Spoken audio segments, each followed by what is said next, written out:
Hello, this is Lynn Fraser with the Kiloby Center for Recovery. And I'm really happy to be here today with Erica Barnett. And she's a journalist and she's written a great book called Quitter. And she's going to just kind of take it from here. Tell us a little bit about who you are and how you got here and what your interest is in this whole thing. And then we'll start from there. Sure. So I am a journalist in Seattle, Washington, and I tell my drinking story as a story of a perfectionist. I started out not really drinking, but being a perfectionist and being somebody who really wanted to control everything about my life. I graduated college. I immediately had a job. It was the 1990s. And believe it or not, journalism was really booming at the time. And so I went to work for alt weeklies and everything just kind of always went my way. And I figured if I worked harder than anybody else and I did better than everybody else, I would always achieve whatever I wanted. Mhm. I think like a lot of drinkers, I was a very high anxiety person and I had an imposter complex, a mile long. Mhm. And I started really drinking heavily, not until I was pretty far along in my career. I was in my late 20s. And I found that it really made me feel more comfortable in my skin, helped me feel like I fit in with people that seemed to have it much more together than me, to be older and more experienced. And I really hit my stride. I consider myself an alcoholic. That's just a label that I find, convenient for me. So I'm going to use that to describe myself. But I really hit my kind of alcoholic stride in my 30s. And drinking just became kind of seamlessly integrated into every aspect of my life. Mhm. So from like getting together with sources to talk about stories as a journalist to just getting together every day pretty much after work with people I worked with. And it got out of control pretty fast. I had a pretty fast, plummet from being a social drinker to being the kind of person who drinks alone all the time. Basically, from the moment I got up in the morning until the moment I passed out at night. I was not a high functioning alcoholic. I was a very low functioning one. I kept my job for a while and eventually got fired. Mhm. And it took me about 6 years kind of in the recovery industry. I started out in around 2008. I went to detox for the first time. 2014, I went to my last treatment center and I finally quit drinking. I mean, I quit many, many times, and my book is about the process of relapse and just how much that was a huge part of my story. Mhm. I relapsed over and over again, despite the fact that I was told that if I just followed, kind of all the steps and avoided triggers, that wouldn't happen. Right. As is the case for most people, it did happen. Right. And when I finally quit, it was in 2015 in February, and I went to actually a detox center because I needed to medically detox. And then I got out, and there wasn't anything magical that happened, and there wasn't like any magical treatment protocol or recovery protocol. I just was done, and so that was in February 2015, and yeah, I've been sober for going on 6 years now, which is not the thing I ever thought would be possible, but here I Mhm. am. So excited to Great. talk more about it. Yeah. So that's a mysterious time kind of when we realize we're done. So can you Yeah. talk about how you got to that point? Like, since it looks like you'd recognized for quite a few years that there was a problem. Yeah, it's funny because and one of the things I talk about a lot in the book is this concept of rock bottom, and people ask me about this all the time. Like, do I need to hit a rock bottom? Does my loved one need to hit a rock bottom? Do I need to push them to that? And I would say I hit my what I consider my rock bottom probably in October of 2014. When I mean, if you're just looking at it objectively, right? If you're like pinpointing where in this person's life did they hit the rock bottom, I mean, objectively, it was when I lost my job because I started a business and in an online website that I had run with a close friend of mine for years, for many years, and I got fired from it, directly as the result of my drinking. And so, but that's not what made me quit. And so this is why, I think rock bottom is kind of a dangerous myth, because I went on for months after that. And like you said, I mean, it's mysterious. I was drinking every single day from, the moment I got up to the moment I passed out. And then one day I just woke up and I thought to myself, okay, this is it. Like I am just done. And I actually kept drinking that day. But I also called detox centers and I don't know, I just knew in my gut, like this is actually it. And it felt different. And I also acted on it. And I think like I had felt really convinced that I just couldn't go on anymore for, many, many times. But this time I was like, okay, I'm done. I'm going to call around. I'm going to get into detox. And when I get out of detox, I'm not going to drink anymore. And that's what I did. And I don't know why.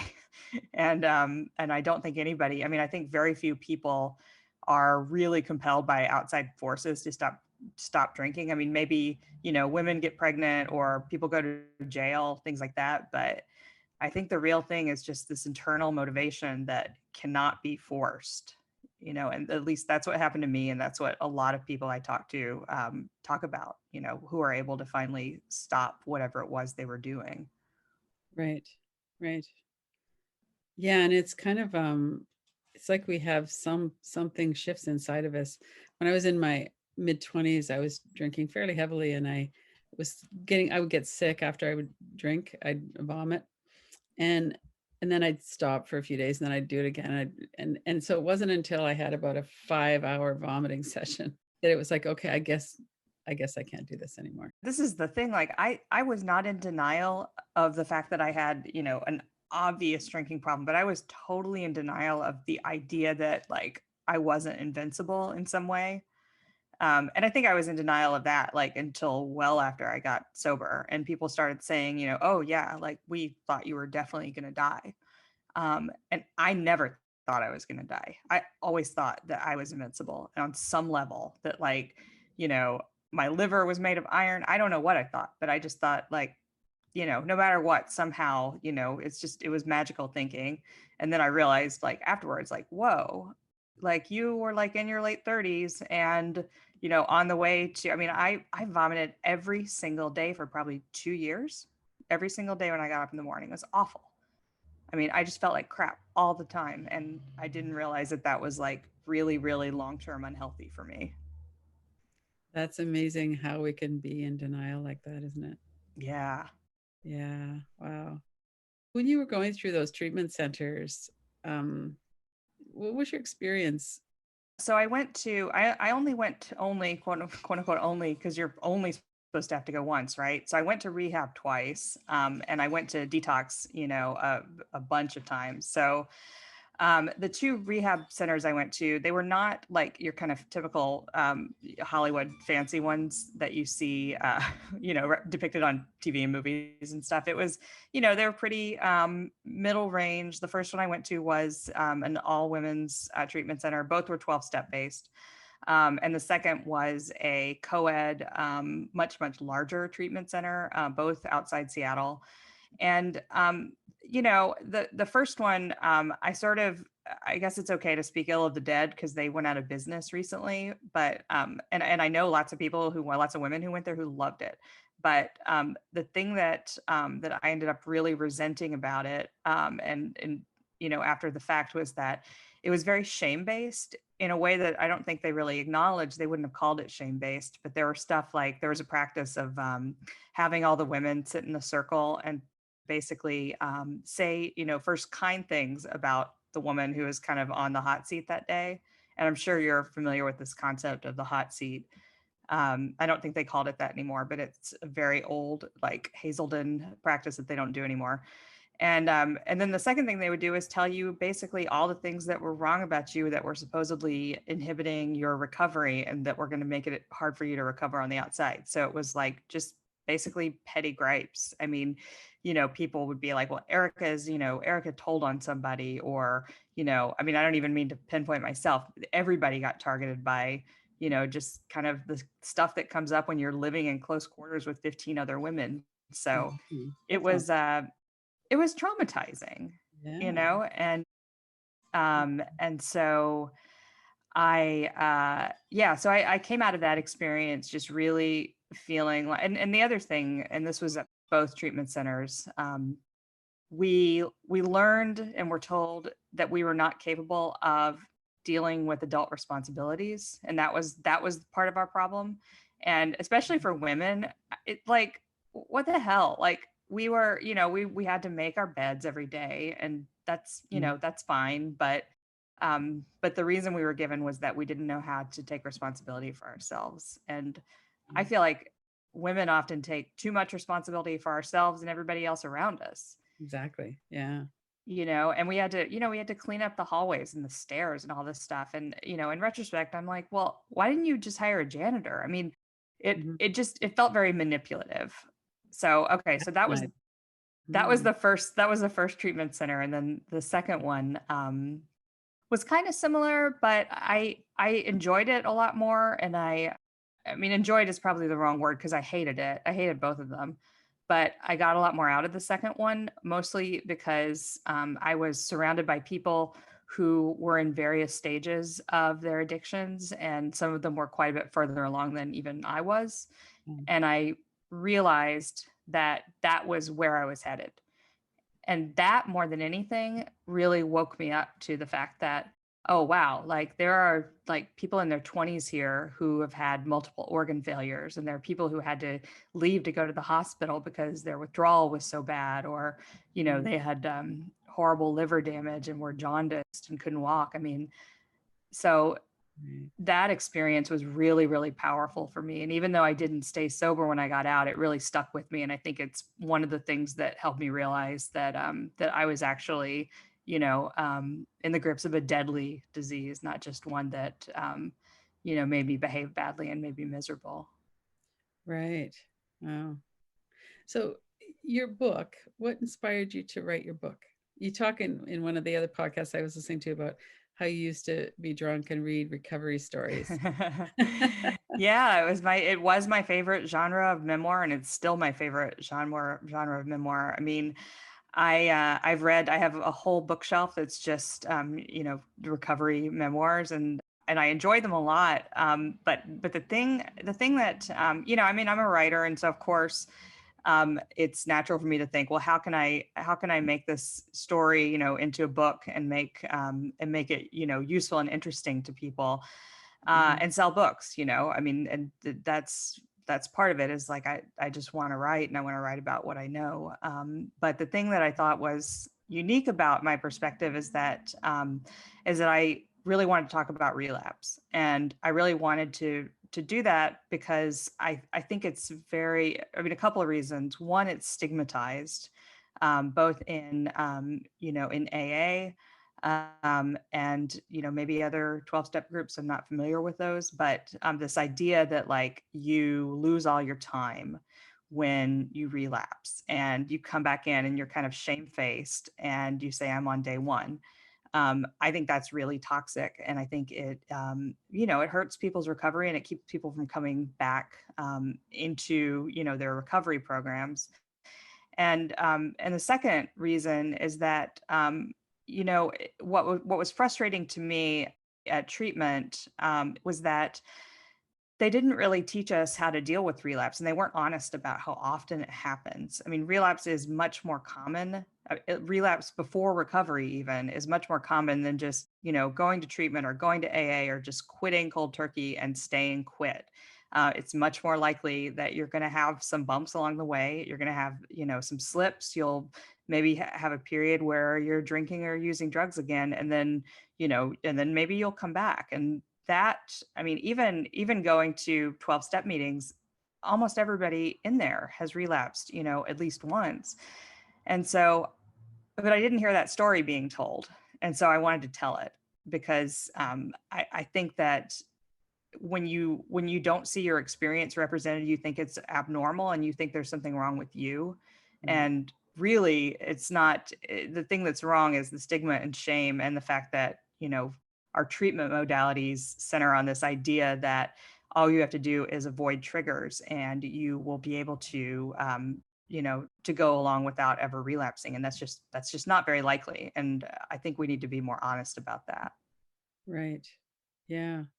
So I know that one of the things at the Kiloby Center is that they really encourage people to stay in connection with them if they're wanting to relapse, or if they're doing it, or the next day. And it doesn't matter what they do, whether it's heroin or drinking or porn or whatever, that's an opportunity to go, okay, what drove that relapse? What happened there? What was going on? How can we inquire into that so that we can get to the root of what was going on that kind of created that condition? So what's your comment about that? That's certainly not the case in most treatment centers. Yeah, I mean, I think that what would have been useful to me is knowing, I mean, not just knowing that relapse is likely, but knowing how to deal with it. Because for me, maybe I would have gotten sober sooner. I don't know, but every single relapse I had contained a lesson within it. Like either it was identifying a trigger after the fact and feeling my way to around to how to deal with triggers, or it was okay, you know you learned that you can't engage in this behavior. You can't, like, for example, have one drink, right? I mean, that's something you can tell yourself, but you actually have to experience it, and sometimes many times, before you get the lesson. So I think that um, learning how to actually come back from a relapse and talk about it, and figure out how to deal with it the next time, those are kind of the skills I wasn't equipped with, and I had to get for myself through hard experience. But I mean, I think ultimately anybody who finds kind of long lasting recovery, or most people, are going to have to learn to deal with either how to avoid relapse or how to come back, and come back quickly. I mean, because you can relapse and you can, the next day is a new day. Right. And if we're taught that, that we have to be ashamed of it, and hang our heads and come back and confess Yeah. in this sort of shameful way, then that day is going to get pushed back. Hmm. And there's so much stigma already with any kind of addiction Yeah. that there's so much shame there. Yeah. So why don't you read us a piece of your book? This is the very first section of the book. It's called Rock Bottom. I wake up slowly, like I'm coming out of anesthesia. Something's not right. This isn't my bed. It isn't even my room. I'm lying on the hardwood floor just inside the door of my one-bedroom apartment. My bag is a few feet away, wallet, glasses, and makeup spilled across the room. My hot pink felt jacket is twisted underneath me, and my keys are on the floor by my head. I notice a splotch of red blood on the floor. What the hell? I sit up sharply, the room careening around me. Clutching the walls, I stagger to the bathroom, stumbling over a pair of boots discarded in the entryway. I rub the mascara out of my eyes and look at my reflection. Is that a black eye? And why is my lower lip split down the middle? As I peel off my clothes and crawl on top of the bare mattress, I piece the previous day together. At some point in the afternoon, I walked to the Busy Bee convenience store across the street from my apartment and picked up my usual liter of morning wine. These slim cardboard bottles seem to have emerged in the late 2000s as a gift from the booze merchants to bus drinkers and other sneaky alcoholics, as innocent looking as a box of coconut water and the perfect size for stashing in a purse. I waved off the owner's concerns about my bandaged hand, an injury from an aborted hike in the Cascade Mountains a few days earlier, and shuffled out into the sunlight as quickly as possible, pushing my huge tortoiseshell sunglasses back over my puffy eyes. I had planned to walk to the train stop near my house and head downtown to pick up some of the stuff I'd left behind a week earlier at the magazine where I used to work. Instead, I ended up sitting on a bench near the train tracks, drinking the cold, sour wine and calling everyone I knew, and many I barely knew at all. Yeah, I sniffled to the former mayor. Things are pretty shitty right now, but maybe this is the wake up call I needed. Struggling not to slur, I told an ex boyfriend I hadn't contacted in years.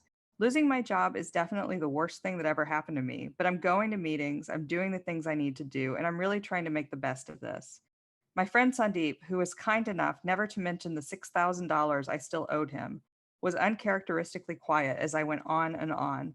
What do you think I should do? Go back to rehab? Leave the state? I mean, do you think this might be the kick in the butt I need to get my shit together? I'm sure he answered. I didn't listen. Eventually, it started raining, and I was almost out of wine, so I got on the train. I sent a quick text to Emily, the office manager, to let her know I was on my way, then shut my eyes. My phone buzzed angrily in my hand. It was Emily texting. You were supposed to be here an hour ago. You are on some seriously thin fucking ice with me, I thought. Emily was supposed to be my friend. For a while, she and Melissa, one of the top bosses at the magazine, had taken me to AA meetings at lunchtime. In fact, Emily and Melissa were the ones who had driven me to detox a week earlier, dropping me off sobbing at Fairfax, a locked-down mental hospital east of Seattle in a leafy suburb that I'd come to think of as the city's rehab annex. I thought they cared about my well-being. But as soon as I had gotten back to work after a 4-day detox that dried me out just enough to start to panic, I was told I no longer had a job. Melissa had helped make that decision, and now 3 days later, Emily was waiting for me to come and clear out my desk. You knew, I fumed.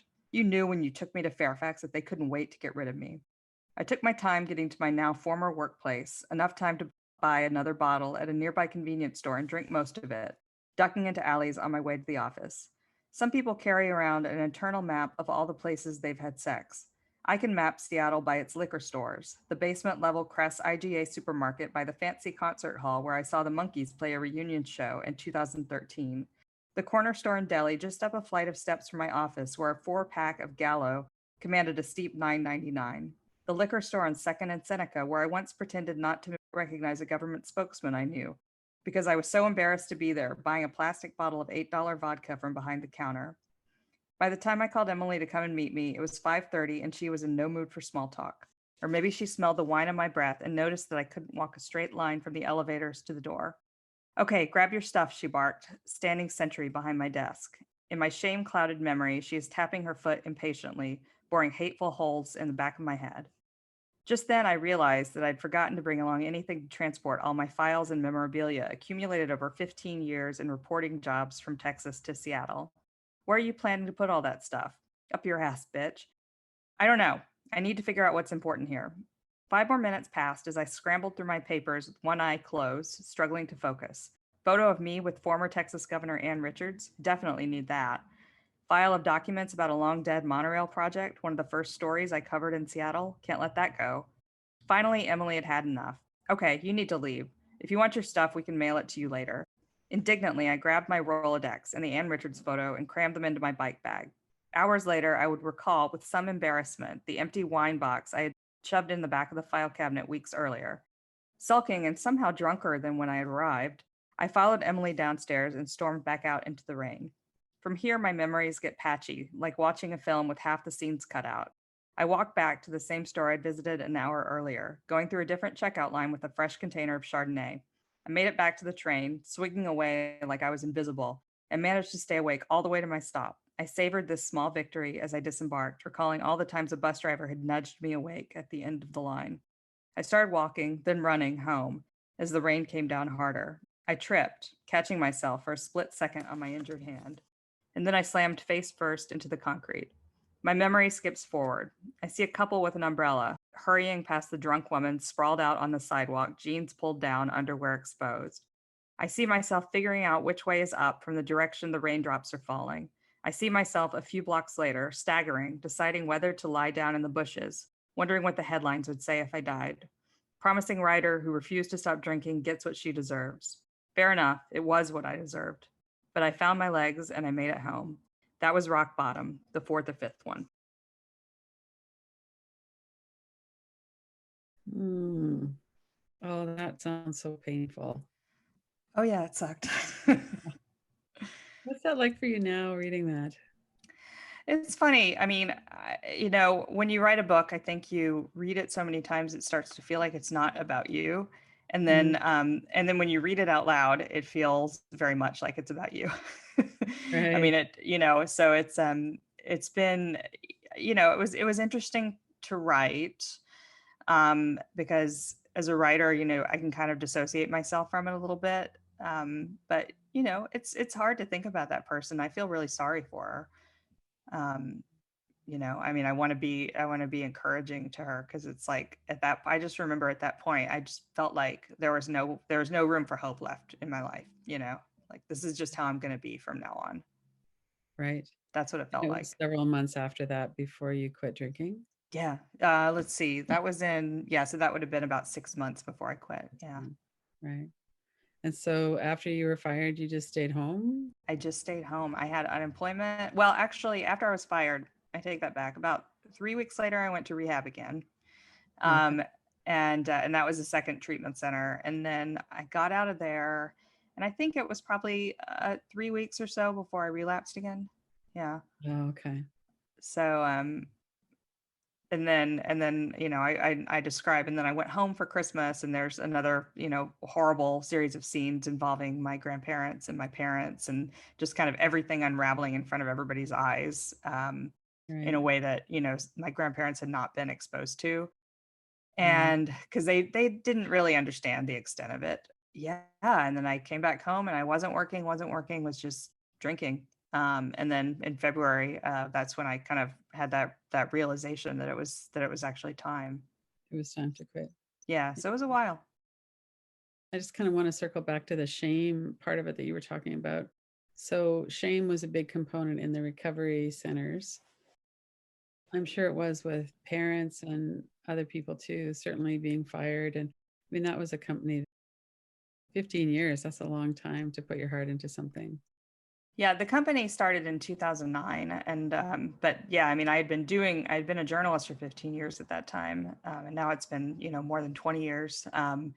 But yeah, I mean, we'd started it in 2009, and I got fired in 2014. It was awful. I mean, I tried to beg them not to fire me. I did every manipulative trick in the book, but it just didn't Mhm. work. Right, right. So you do a lot of journalism now, I know around homelessness, but also about alcohol and addiction. What hmm kind of what are you seeing now? Like, what are your perspectives? What kind of articles do you write? What kind of interviews do you do around that?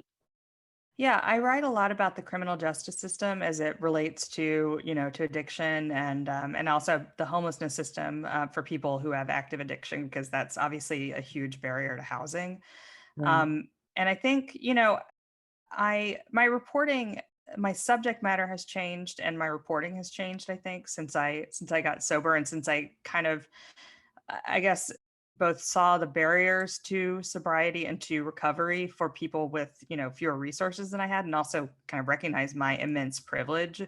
I have health insurance. I've never gone without health insurance in my entire life. Now, I didn't pay for all of my medical treatment, because one of the things that happened to me, was I was in emergency rooms all the time, Uh, and just constantly. And so I had tons and tons, I mean, tens of thousands of dollars in medical debt. But I mean, the thing is, I was able to pay that back because am a professional. I got a job, just all the things that you're able to do. So when I talk to people now who are, homeless, or unstably housed, or who represent those folks in court, for example, I mean, I think I come from a bias of empathy for those folks, because I know that they're struggling with things that, like, my readers in general are not going to be familiar with or understand.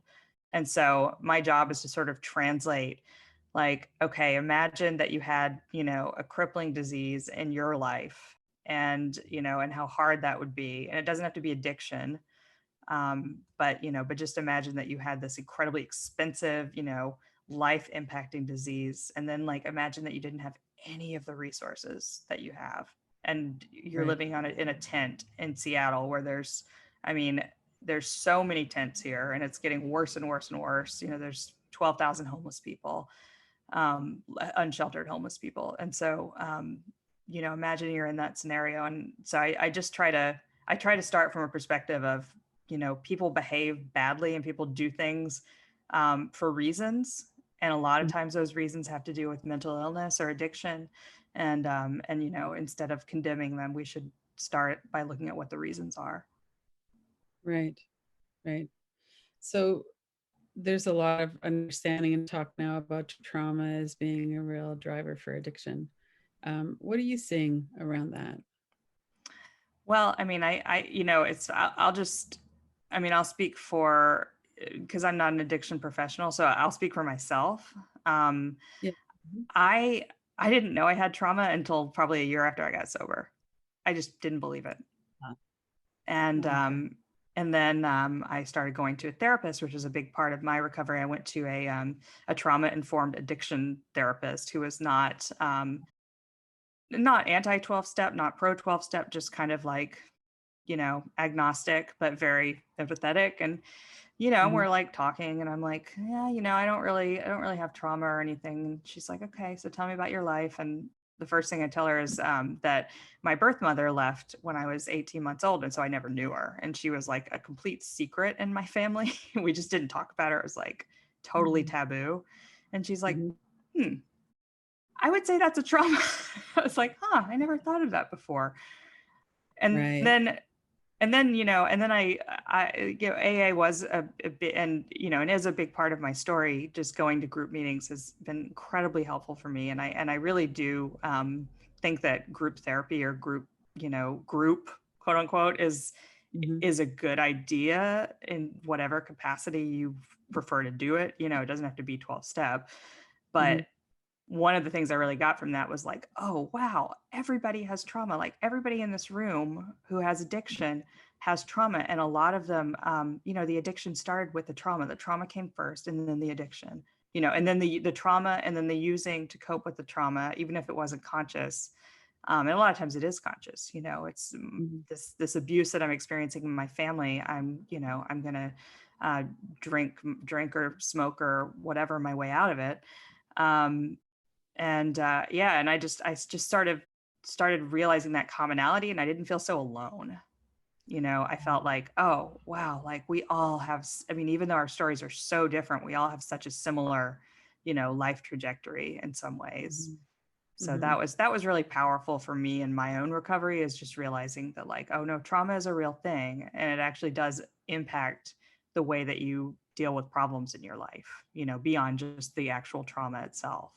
So I could Right. ignore the fact that I never knew my birth mom and wasn't allowed to talk about it, and I could say that didn't matter, and I could not even think about it, but that's something that did continue to affect me through my life, and it affected the way I treated people and relationships, and ultimately I think it didn't lead to my drinking, but it's one of those factors that you add them all up, and trauma Right. has to be in there. Yeah. So did you have like a stepmother or something then, or? Yeah, I was raised by my dad and my stepmom, who I call my mom. They're still married. They've been married for God 35 years now. Oh, yeah. So yeah, and I know my birth mom now too. I eventually, and I talk about this in the book too, I eventually went and found her, which was actually very easy. Mhm. But yeah, I was raised by first my grandparents when I was a little kid, and then my dad when he got remarried. They were super young; they were teenagers when they had me. So my Wow. dad is like practically in my same generation, which is kind of cool now. I didn't love it growing up, but Yeah. Yeah. Yeah. So what was that like for you to meet your birth mom? well, it was not great because I was in very, very, very active addiction. Yeah. So I basically got wasted, and so it was like real, just really, even the first time I met her, it was a really inauthentic experience because I was like throwing up in the bathroom and so sweaty and just like, Mm. just kind of at the height of like physical sickness. Yeah. Um, and then we had like a horrible scene when we met up for Christmas one year. I had a huge bottle of vodka with me, and she found it, and we were like wrestling over it in the hotel room. I mean, it was awful. Um, Oh, so my first memories of meeting her, are just they're terrible. I mean, like still hard to think about, even though I wrote about them. right. Um, but since then, I think we've actually, once I took out the problem that was me, which is like, okay, now it's actually just me. It's not me plus, Yeah. a fifth of vodka. Yeah. Um, we've been able to kind of to get to know each other better, and we've gone on vacations together, and we're not close, but I feel very Yeah. lucky Good there. to have Yeah. been able to, to meet her after. I mean, I was over 30 when I finally reached out and decided that I wanted to meet her. So it's Mm. it's been a good experience overall, but at first it was really rocky. Yeah. It sounds like it. Yeah. Mm. So that's quite a realization, I think, for all of us when we realize we have trauma, and it kind of explains things. I know for Hmm. sure that was. when I realized that actually it was when I was looking at adverse childhood experiences and realizing that a lack of attunement, a lack of connection is traumatic Hmm. and for a child, and we feel alone and like nobody cares about us, and we get into all kinds of trouble, and then we just kind of go down that pathway, and there's so Yeah. much shame involved, and it's really helpful to know that those are trauma responses. Yeah, I mean, it's funny because I was like I mean, I was a perfectionist and I was a super achiever, but I was also an incredibly rebellious and self-destructive child. Um, Oh, in ways that, like, again, like I never would have thought of it that way, but like the people I hung out with were, just the absolute, druggies of the school. I mean, I would just seek out like whoever the kind of burnout kids were. mhm, And I really gravitated to that. And I gravitated to rule breaking and risk taking and all those things mhm, that like come out of those childhood experiences, I think, and mhm. some of that is inherent personality stuff that correlates to addiction and all that. But it is interesting to look at the trajectory of my life like through that lens, not to Right, excuse my own bad behaviors, but to sort of explain the way I acted, particularly when I was very young, and didn't really have a good explanation to tell myself or my parents or authority figures or whoever. right, right. Yeah, I remember one time my dad asked me why I acted the way I do. I'm like, well, you know what? If I knew that, I wouldn't be acting this way. So maybe I could go see someone. He's like, no, no, everybody in town would know that you're seeing a psychiatrist or something, you know? Oh, And that's funny. Yeah, my parents were the same way until pretty recent, until they had to deal with me, and then they learned a lot. right, right. So what is your perspective on family or friends? Like, did you reconnect with some of your friends from before? Were they Yeah, helpful? they were super helpful. And and this is, again, this is my particular experience as someone who was a home drinker, a secret drinker. Mhm. So I know a lot of people, and I do believe this is true of a lot of people. They had to kind of suss out who their real friends were and who were just their drinking and drug friends, right? Oh, right. I didn't really have any drinking or drug friends. I mean, at one point I had, when I worked at a paper where that's like the only kind of friends I had. And as soon as I quit that newspaper, all those friends disappeared. I mean, all of them. And I was still drinking. I mean, it wasn't like my behavior had changed. I just left. But then after that, I mean, I think my friends were all incredibly concerned about me. I mean, I even had, an ex-boyfriend I talk about in the book, who I call John. When I was in rehab, he came to my house and we hadn't talked in a very long time because he thought I was dead. And he just wanted to check in case nobody else was checking. So one thing that I found, so when I did get sober, I mean, I think a lot of my friends didn't really trust that it would stick because it hadn't in the Mhm. past, and that's a completely reasonable reaction. But I think once I had kind of started to rebuild and repair some of the wreckage with them and apologize for stuff and like pay my friend Sandeep back, the $6,000 I talked about there, Mhm. um, those friendships are way stronger because they're based on, an authentic connection and not Right. me hiding something from them, because that was always like this huge barrier no matter what. My best friend Josh, who I talk about a lot in the book, I mean, he just didn't trust me by the end. He didn't trust me. He'd always have to ask me, have you been drinking? Have you been drinking? And I always had, and I always lied. And so it Right. took a really long time to build back that trust. But all those friendships came back. I mean, every single one of them.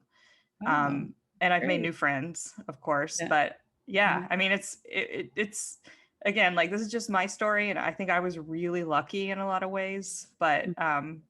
But yeah, I didn't have to lose all my friends or move to a new town or anything like that. I mean, I just kind of changed the way I thought about my life and making my way through it. I mean, I go to bars. Well, not now, not during COVID, obviously, but Oh, like right, right. but beforehand, I waited about 6 months until I sort of felt like, the test was like, kind of, can I walk down the wine aisle in the grocery store, which unfortunately is also the sparkling water aisle in the Oh, grocery store. So for me, that's kind of a necessity.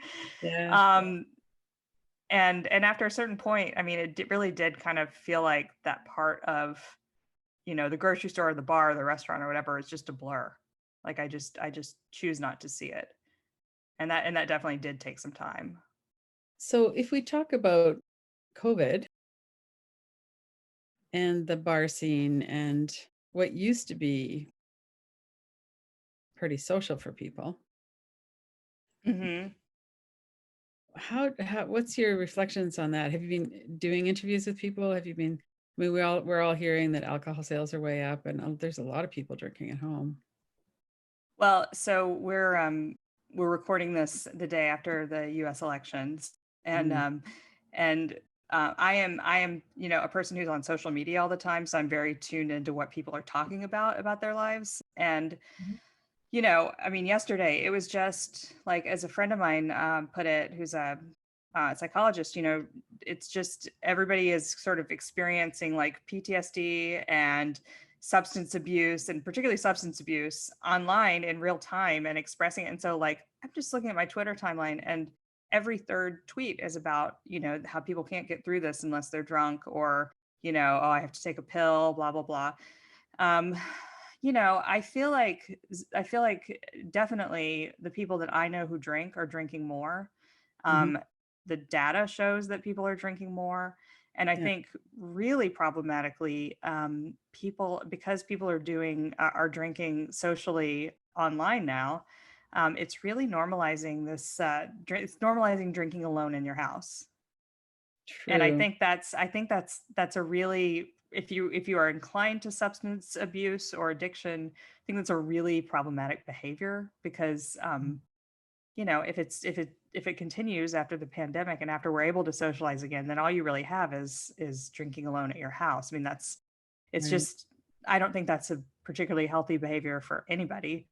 Mm, um and so I do find it very disturbing and alarming how much more people are drinking to cope. And it's a rational response. Like, we are in an incredibly stressful time, right. and it's perfectly rational to try to use coping mechanisms, and drinking is certainly a coping mechanism. I mean, I'm very familiar with that concept. Right. Right. But it's really troubling. It is, isn't it? Yeah. Did you have any kind of struggle to stay sober during the pandemic? I didn't, but I was far enough along in my recovery, I think. Mm, And this is why I do find the sort of Twitter and Instagram, and all the social talk about drinking problematic. I mean, I kind of wish people wouldn't do it, even though I know they're drinking and they're feeling like they want to express themselves and how frustrated they are by whatever. But I think it can be triggering for people who are earlier in their sobriety. I mean, I was saying to my partner last night, like, just going through Twitter, like, man, like, I can't. I mean, I can imagine, but just, I feel so bad for people who are on 71 days of sobriety, or just getting out of treatment, or just really struggling, and just seeing this constant flow of people saying, this is the only way you can get through this. This is the only way you can get through this, and it's not. but mhm, but if I had been early in my sobriety, I think I would have found it a real struggle. As it was, right. I think I was more motivated to kind of want to support other people who I know are struggling, Uh, because I don't feel that struggle as intensely anymore, and I don't feel cravings anymore, and I don't. My boyfriend, we don't live together, but he keeps alcohol in his house. I don't feel like, ooh, I could just sneak a little bit of that or whatever. But right. early on, I sure did. Like, that was my first thought, and it was really Mm, it was really hard. So I really feel for. I mean, I think we're going to see a lot more people entering treatment. I know several people personally who've entered treatment during COVID. So right. yeah, I mean, I think huge stress events definitely lead to more substance use. Yeah. Yeah. Yeah. And then all the, unrest and civil unrest and racial injustice and all, and then of course the US election. That's puts so much pressure on people.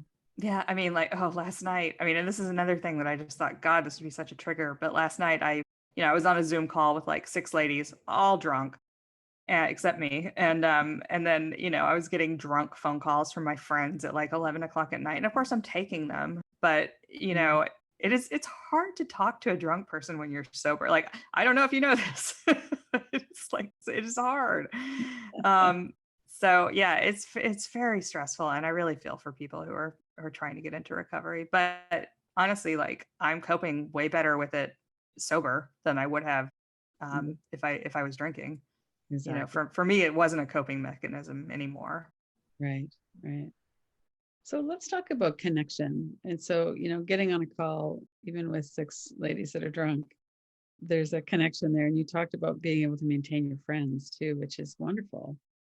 And one of the things about 12 step groups is that there's that feeling of connection and that, we're not alone in it. You talked about feeling not so much shame because, realizing we were all traumatized. What what do you think? Do you think that's a real key part of recovery and a real key part of going into an active addiction is the disconnection? What are your thoughts about that? Yeah, I mean, the cliche is that addiction is a disease of isolation. And for me, it was literally a disease of isolation in that I isolated myself in my apartment. But Mhm. it's also just, the fact. I mean, I don't believe that any of us do anything alone, but particularly recovery, I don't think anyone can do alone. I mean, even if it doesn't have to be a structured thing. For me, 12 Mhm. step groups were really helpful, but I do think whatever, your particular path to recovery or sobriety or whatever it is, it has to involve other people because I mean, both for like accountability, but also for fun. Because one of the huge things that people and the huge misconceptions about sobriety among, particularly people who want to get sober is that I'll never have fun again. And that is so untrue, but you also have to work at it, and you have to find things to replace what you were doing before. And for me, that's been, taking long walks, socially distanced walks with people, and doing Zoom calls, and talking on the phone again, which, Mhm. I'm a young Gen Xer, but yeah, I most people don't talk on the phone anymore. But just building that connection so I don't get lost in the swirl of my thoughts, because my thoughts were always part of what drove me to drink. I mean, there's a physical addiction or a physical dependency, but it was Mhm. always my thoughts. And talking to other people and just being connecting with other people is, I think it's the only way to find recovery, and you can't do it alone. Right. Right. So would you say that you are authentic now with people, that you know yourself, you know who you are, from there you're able to be authentic?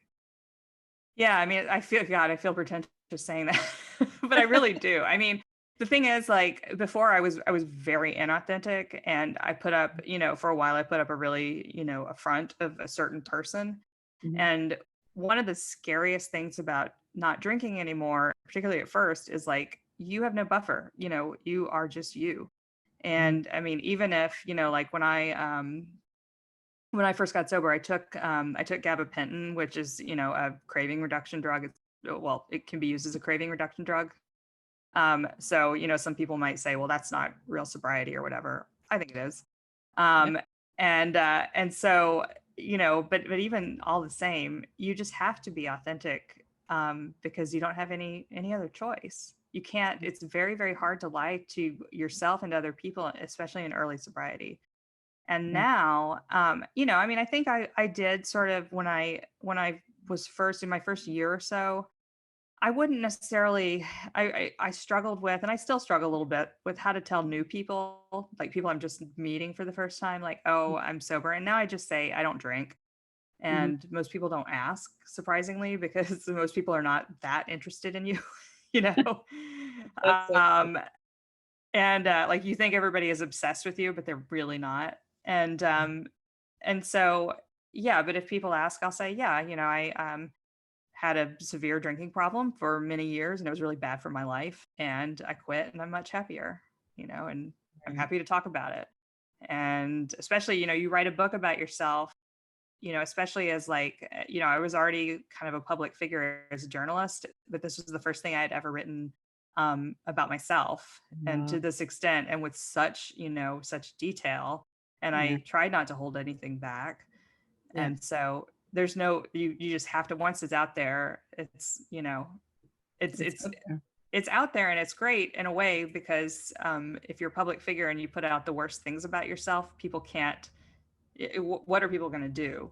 Yeah. Like, I Yeah. mean, sometimes people um, will say things that they learned from either reading my book or reading about my book as insults. And I'm like, you know why you know that, right? Like, Because I have revealed that. yeah, yeah. Right. So I think that's the best path, but it takes a while. So when you were writing the book, were you, I guess the question has to do with shame. So were you feeling like it was okay for you to reveal those because you no longer feel shame about those things? Yeah, I mean, I don't think I could have written the book if I felt shame anymore. And Right. part of that process, I mean, it's just time. First of all, you rebuild your life as a sober person, and new habits take over for the bad ones, and you kind of Yeah. learn to have perspective. But part of it was also really confronting things in my own life. Mhm. And going to people and saying, hey, that really messed up thing I did, that was really messed up and I'm sorry, and like, is there anything I can do to make it right? And yes, that is the ninth step of AA. But I think it's also like a good practice, even if you're not sober or in recovery, to like be accountable for the things that you did, and not be over accountable, and don't apologize for things you didn't do. But that process of accountability, and just self accountability too, really released me from shame, I think. Yeah. And it Right. made me, and so when I say I was I was able to dissociate a bit in writing the book, what I really mean is I was able to write about experiences that were shameful at the time without reliving that shame, and to be able to just observe the shame that I felt at the time, you Right. know. That's But yeah, I beautiful. don't feel shame about anything I did anymore Yeah. at Yeah. all. Wow. And that's really freedom. Yeah. Yeah. Freedom from the drinking, but also freedom from the shame, the suffering, feeling bad about yourself. And it continues forward. Like I've had embarrassing moments. I mean, I've had times when I'm like, oh, did I say that? Or ooh, and just behaviors that I'm not proud of. Mhm. And but either I have perspective on them, or if I do something that's hurtful to somebody, I have the ability and the tools now to say, I'm sorry I did that. And before, like, I couldn't do that because I had to have pride in everything, and I had to like put up a wall, and nothing was ever my fault. Because if it was, and I have to think about why is it my fault, and then I have to think about my drinking, and then I have to quit drinking, and blah blah blah, Right. and that was impossible. But now, yeah, it's freeing, like, of your past, but it's also freeing, like, going forward in the future, because I mean, I just live my life completely differently. I mean, I feel like I don't recognize the person I was when I was drinking anymore. I just kind of can observe her and, you know, feel empathy for her. And I also feel like I'm a completely different person than I was before I really started drinking, Yeah. which is like this tremendous gift. So what kind of response are you getting from people after you've written the book? I was worried that it was going to be negative. It has been almost 100% positive. And I mean, from people, not from like, I mean, I've gotten good reviews and all that, but I mean from people that I actually know, or people in my community. The main, I would say, one of the biggest groups of responses I've gotten, because I get emails all the time and I always respond to them, is Mhm. from people who have loved ones who are in active addiction or who got Yeah. sober. Um, and they say, it helps me understand why it was so hard for them, Uh, and why, rehab wasn't like a car wash that you can just send somebody through and they're better on the other side. And so that has been really wonderful. I've also had quite a few people that I know in my life say, "Hey, I think I have a drinking problem. Can you help me? With resources?" And of course, I'm always happy to do that. Um, mhm. and yeah, and then people ask me, how do I know if I have a drinking problem? And I say what was said to me, which is, well, try quitting for 6 months and see how it goes. Right. And like, if you are like me, when somebody said that to me, I mean, that was just like a joke. Like, are you kidding? Like, I Yeah. can't. I mean, and I think for most people with addiction, Like maybe you can quit for a week or a month, but it's Right. hard and you're thinking about it all the time. And so I Yeah. think that's a pretty good first test, you know? Yeah. The first weekend that you come to is like, ah, screw it. We'll do it next weekend instead or something. Yeah. Yeah. Yeah. Yeah. Right.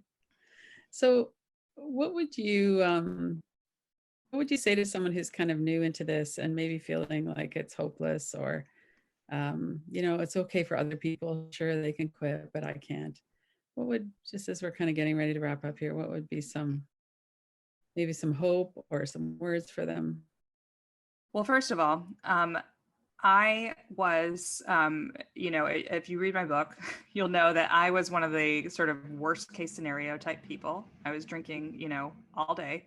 I thought I would never quit. I thought I would die that way. And then one day I woke up and I was able to.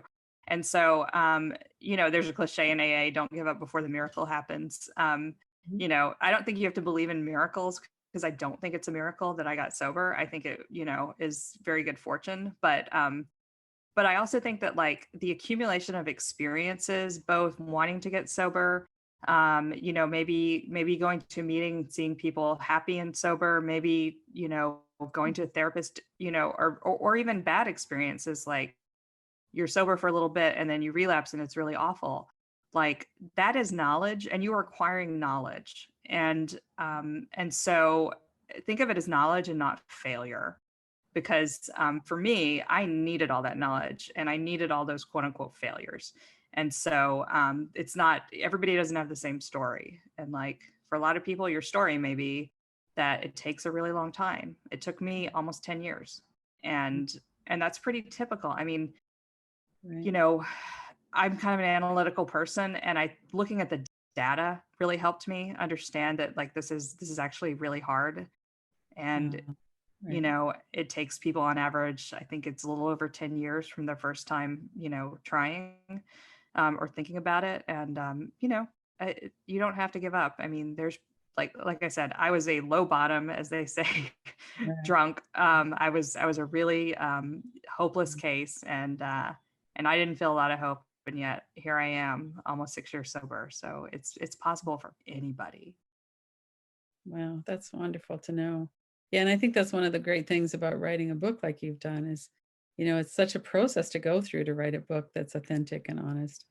And then for other people to be able to see that and kind of see themselves in that too and go, well, if she could do it, maybe I can too. Yeah.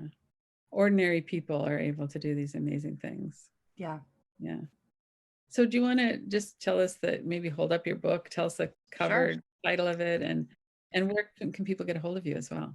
Here's my book. It's called Quitter. It doesn't look like this. It's a hardback. This is my proof of it. Quitter, Memoir of Drinking, Relapse, and Recovery. And you can get it basically anywhere books are sold. I know right now that basically means Amazon and bookshop.org, where you can basically they work with your local indie bookstores to get books to you.